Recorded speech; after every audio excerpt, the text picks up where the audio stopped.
Within 10 days, makapikasin.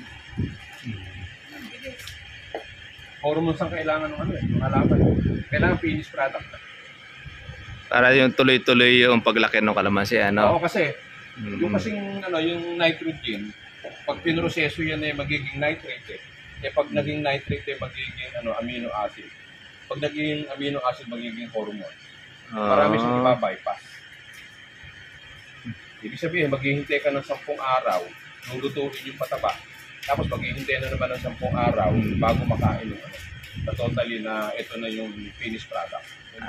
Ang matagal ang proseso, no? Ito natin, ora mismo nung araw na nilagay mo, baka nga 10 days Kakainin na niya. Kainin at pitasin yung yung may halo na siya pampalaki ng bunga. Pwede mo sugalan na na spray. Pagka pati-testing ko sa inyo. Saka yung ganda naihahabol mo pa sa presyo.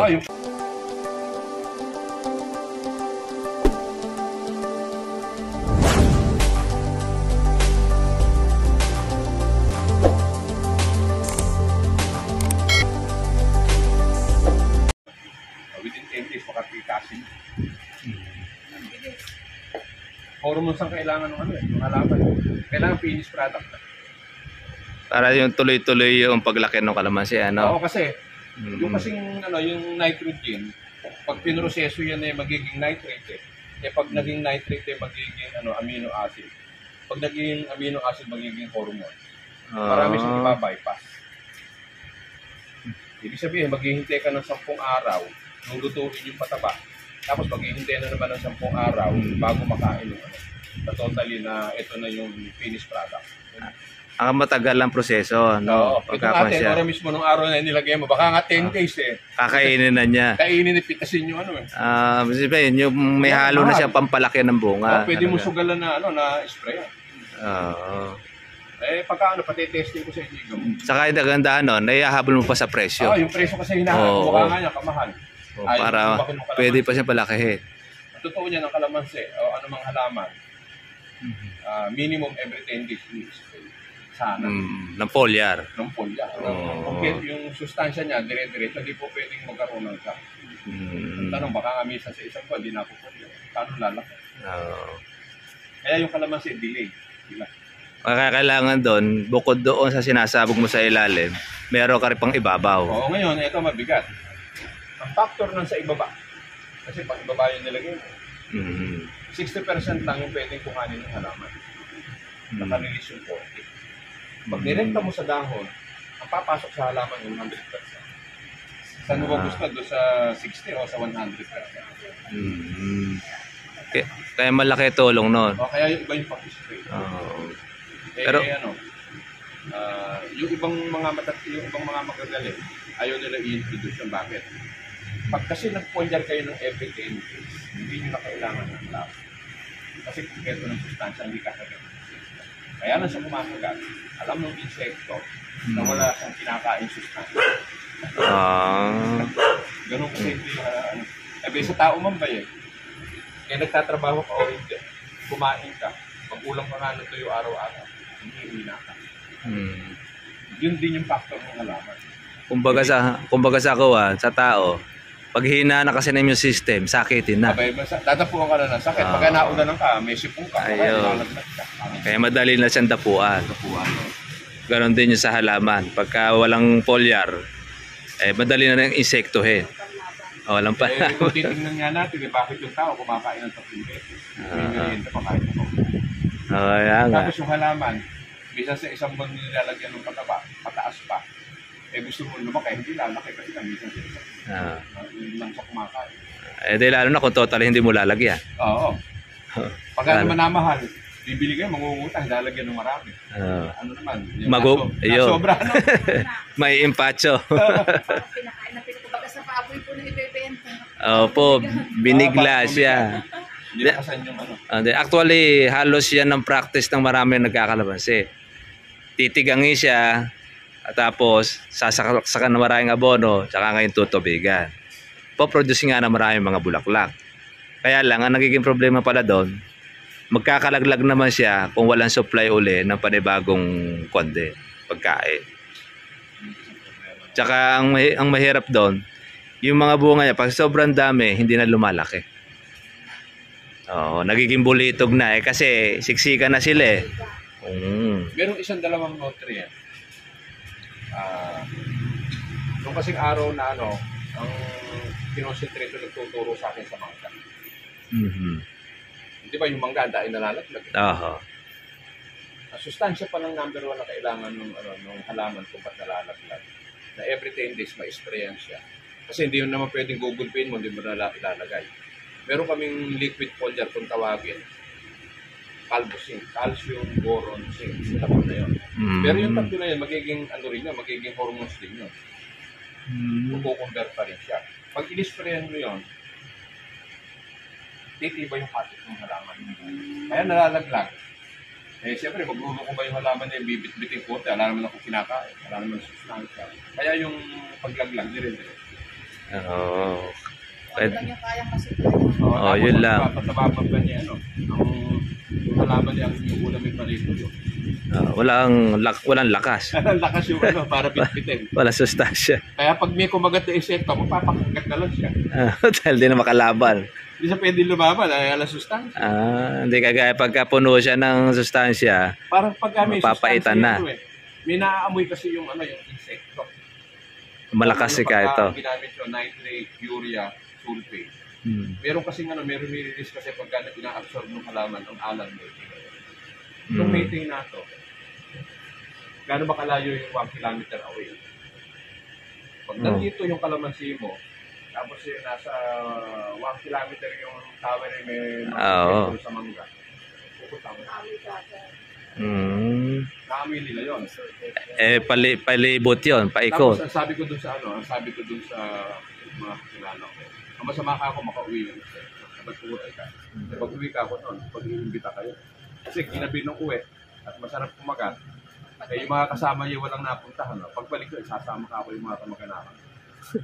May tangay-tangay pa. Pati mga anak nun, kasama. Doon, tayo. Yun. Kalambutan yung ando. Mukha kang tumatalab yung nitrogen. Yung nitrogen. Nitrate. Sakto-sakto.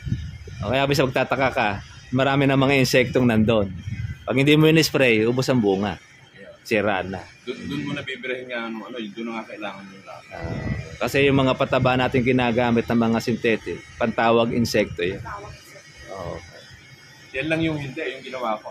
Yan ang pangontra naman. Medyo nakikipaglaban siya. Sa kagandahan. Kaya meron tayo pang kontra. Parang dire-diretso na yun ang epekto. Kasi konti lang po yung nalagyan namin yan eh. Konti lang yun. Konti lang yung nakasample lang po ninyo nun eh. Ang tanong, titanong ko sa iyo ngayon. Yung 5 mo, merong ilang puno ang nalagyan? Ilan yung puno natin sa binuyan? 185?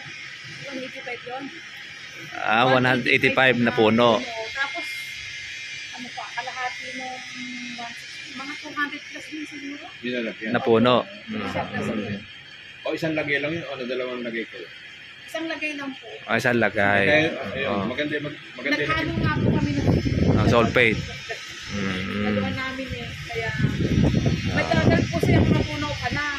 Nakailang patubig na kami. Meron pa. Opo, meron pa. Kaya parang sabi ko yung efficacy nga niya, hindi kagad nawawala. Kaya parang yung bunga din ng area na nalagyan namin. Iba po yung bunga niya compared doon sa mga hindi nalagyan.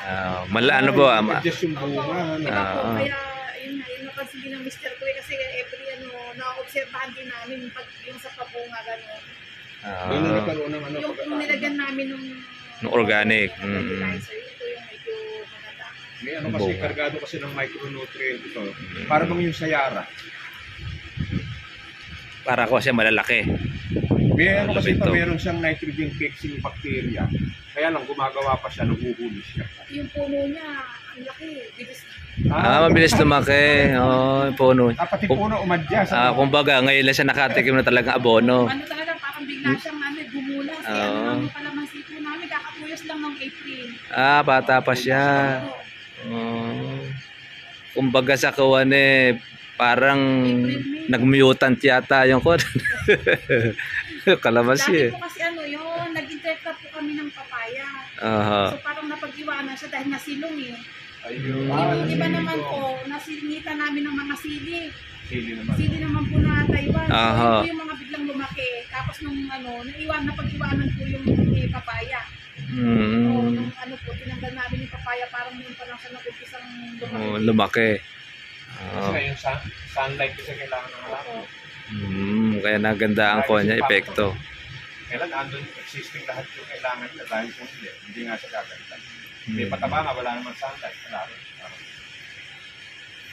Pero kagandahan niya, kahit walang sunlight, po-produce siya ng pagkain. Oo, yung sa atin meron no. Oo, kaya nagbubulaklak siya. Ready. Kaya nga hindi ko alam kung ba't ko natimplato ng ewan ko baka experiment. Kasi Oo. Maganda rin yung kanya. Kasi problema ng partner kasi gusto ko rin kumandi halaman ko.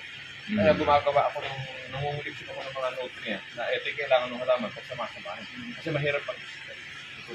Oo, lalo sa mga farmers na maedad na. Lalo na yung susunod yung timplada rin. Mas mabagsak yung magiging forma. Fortify po kayo. Pero yan, bagong gawa ito eh. Okay na rin to. Dadagdagan ko pa. Hanggat may nakikita kasi kung dapat ilagay. Pwede pang idagdag. Dagdagan mo ng dagdag. Ibig sabihin, hindi kayo nag-stay din doon sa Sa formula, Hindi. Kung baga sa ano, nakakatatlong timplada na ako, yung susunod pang-apat na yun. Oo. Yung Samantalang kagandahan. yung nadali niya, pangalawang timplada pa lang, pero gumanti ka lumang siya. Imagine yun. Pangalawang timplada yung ano na yun. Yung pangalawang sultada na binigay sa amin. No? Binili ko po nung sa Surubi. Pangatlo na yun. Pangatlo yun. Pangatlo na siya. Pang-apat ito eh. Sa kawan niya, sa ibang bansa yan, iba-iba na pangalan, no? Oo, kikita na sila doon sa kawan na yun. Kagandahan lang yan. Pinagsama-sama nyo na. Kagandahan lang nung pataba natin yung kasi niya. Ay, ang mabigat yung ano si... Ay, ba't yung sa inyo nga? Di ba sabi niyo, December pa yung... Yung lasa tumatalab. ang alam niya, 2 buwan nga lang. Oo, 2 buwan. May epekto pa siya. Continuous. Continuous. At saka kawan, yung lupa niya, hindi siya kagad natitigang. Nag-preserve siya ng basa. Opo, moisture Ay, siya. yung moisture niya, hindi niya basta-basta nadadry. Para bang kung humahambog sa umaga, ikukuha niya. Kaya niya i-maintain yun. Oo. Yun ang katangian naman ng pataba. Yung nga sana, kaya lang yung kasi nagturo sa akin nun, ang isa sa magandang nitrogen fixing bacteria kasi yung nasa talahin. Ginamit namin sa palay. Gamitin namin sa palay. Yung palang mga bakterya, kanya-kanya ng pilit. Type nila yung ugat ng talahin, hindi yung ugat ng palay. Kaya nababawasan yung talab niya. Kaya lang mahal kasi sa market yung parang yung Vital N na pinamimigay sa DA, mahal din. Oo. Parang 600 isang sachet.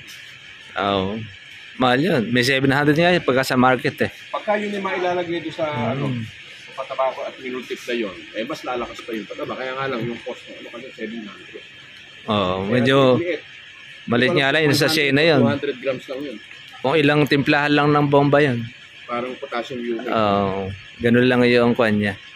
Pagka wala naman laman yung nasa ilalim, hindi rin kakagat. Oo. Pagka walang sabog na abono. Yun nga lang. Yun ang rekta niya. Plahan na yun. Higit-higit sila. Ito 7,000 is mapigas na kaya. Mas makaka-menos. Ngayon. Tubig lang po. Sa sili po, may sili din kasi kami. Kasi nga wala pong ulan. Tinutubigan nyo rin ang sili. Yung sili po, yan na kasi para tipid po sa diesel. Kasi ang mahal. Kumbaga, dinidilig nyo na lang po ng... Opo. ng power spray. May po yan, may pang yung tabo din. Tabo. Lagyan po namin sa rin. Sa Bunga na ba yung PVC. sili niyo? May bunga na po siya. Mga August po siguro. Baka makakapag na kanghali. Ma-harvest na. Bumibili ba? Napupunta ka ba doon sa lugar ng Samson? Bumibili ng mga... Doon po kami bumibili. Pati yung mga... Anong pulya ang binibili mo? Iba-iba po. Sa Bachare. Gromor ang bilhin. Nakagamit na po kami sa yung kalbusin na sinabi niyo. Sa Yun sili nga, po. Sa sili ka bilhin. Kasi American technology sabi Dada. ko. Oo, yung kanya. Nung araw, More po. yung una kong mga gawa, kaya magagaling yung pataba ko. Yung huling ginamit mo. Yung unang gamit mo, ang nakahalo ron. Imagine mo ang mamahal ng litro na yun, nilalagay ko doon sa pataba. May calcium, may boron, may zinc. Lahat na manganese na kuha na siya. Nilalagyan ko yun. Oo, para pang kuha siya panlaban. Pati yung Sa Punggos. may nakabox din siya na powder eh. Dito pa Ay, yung yung mga 4048. 25, 30. Pero meron kang dapat matesting na pulya. Na-testing na nung mga taga sa amin, ubusan ako ng stock na ako naluduwas. Yung mismong gamit na potassium ni Del Monte sa Davao. Napansin nila ang ganda raw gamitin.